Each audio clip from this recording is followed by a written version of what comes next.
Hey everyone, welcome back to The Trident. I'm your host Millie, and today we will be diving quite literally into the world of a ferocious aquatic predator that you have probably never heard of, Koolasuchus. Now, the name might sound a bit funny, but don't let that fool you. This thing was dangerous and massive. To give you an early clue, imagine a salamander which is as big as a crocodile. Yep, you heard that right. So, yeah, let's see how much we actually know about this prehistoric river monster. As usual, without any delay, let's get into it.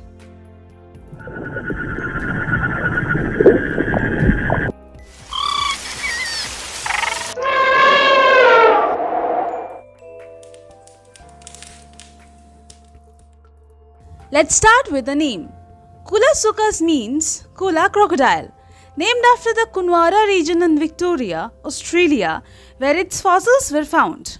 Plus, suchus, which is Greek for crocodile. So yeah, it's kind of like calling it the crocodile from Kunwara, and honestly, that's pretty fitting. This creature lived its life kinda like a crocodile.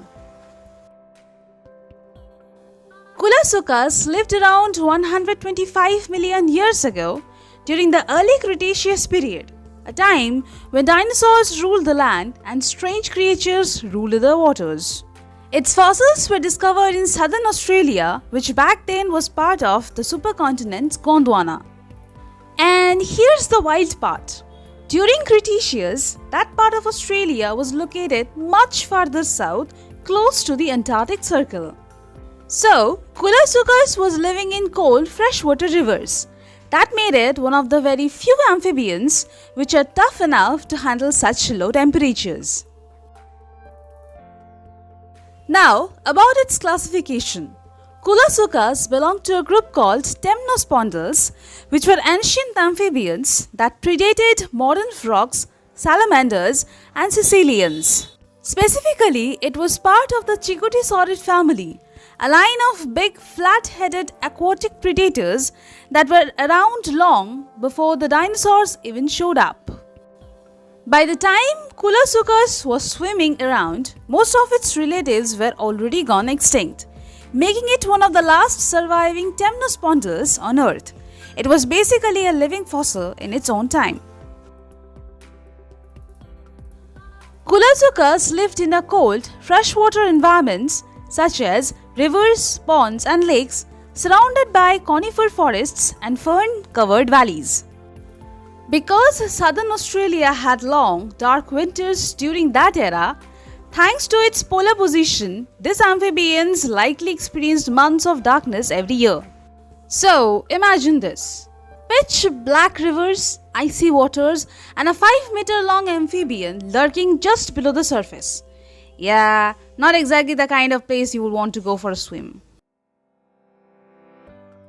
Koolasuchus was a fully aquatic predator, meaning it probably spent most, if not all of its life in the water. Its body was built for lurking beneath the surface of water and ambushing, not for speed. It probably waited patiently at the bottom of rivers or near the shore, blending in with mud and plants until something unlucky swam by. And then, with a powerful lunge of its jaw, Koolasuchus would grab its prey in an instant. Pretty sneaky for a prehistoric amphibian, right? Think of it like a mix between a giant salamander and a crocodile with serious levels of patience. Now, let's talk about its anatomy, because this creature was a weird one.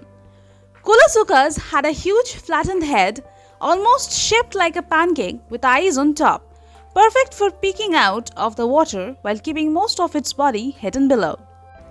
Its skull alone could reach up to 65 centimeters, that's over 2 feet long. It also had a wide, stocky body and short, powerful limbs, suggesting it wasn't much of a land walker. Of course, it had to breathe air like modern amphibians, but it likely used buccal pumping, basically gulping air at the surface to fill its lungs. Another cool feature, it had a strong tail which helped it propel itself through the water just like a crocodile. Despite its size, it probably wasn't a fast swimmer, but that doesn't really matter when you are an ambush predator. So, how big was Koolasuchus? This aquatic beast could grow up to 5.5 meters long, that's roughly 17 feet, and it might have weighed around 500 kilograms or about 1,100 pounds. That's roughly the size of a saltwater crocodile. I mean, imagine bumping into that while swimming in a river. Yeah, no thanks. Koolasuchus was a carnivore through and through. It probably ate fish, small reptiles, and maybe even young dinosaurs that got too close to the water's edge. Its wide jaws and sharp teeth were perfect for grabbing slippery prey. Like modern crocodiles, it probably relied on a surprise attack, snatching the prey with a quick sideways motion before dragging it underwater. There is some speculation that it might have swallowed prey whole, since its skull wasn't really suitable for chewing. So, what happened to this giant amphibian? Why did it go extinct? Well, around 120 million years ago, the climate in southern Australia started warming up.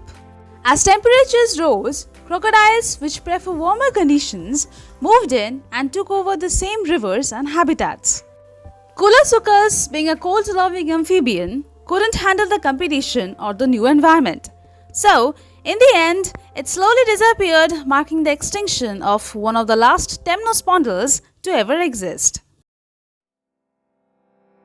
The first fossils of Koolasuchus were discovered in 1989 in the Kunwara fossil bed in Victoria, Australia.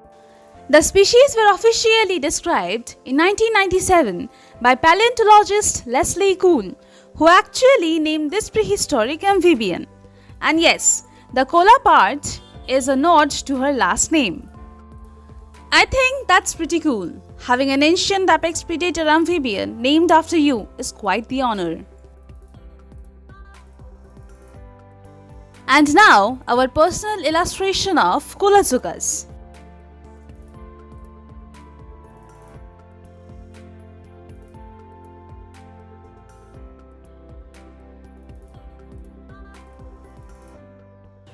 And there you have it, Koolasuchus, the crocodile-like amphibian that outlived its ancient relatives and ruled the chilly rivers of prehistoric Australia. You have probably seen memes on the internet about how scary Australia's wildlife is, but prehistoric Australia was an entirely different kind of nightmare. It's one of the best examples of how adaptable life can be, until nature changes the rules again. If you enjoyed learning about this cold-blooded survivor, don't forget to hit that like button, subscribe to The Trident, and tell us in the comments which prehistoric creature you would like us to feature next in our channel. Thanks for watching, and as always, we will keep exploring the deep past, one fossil at a time.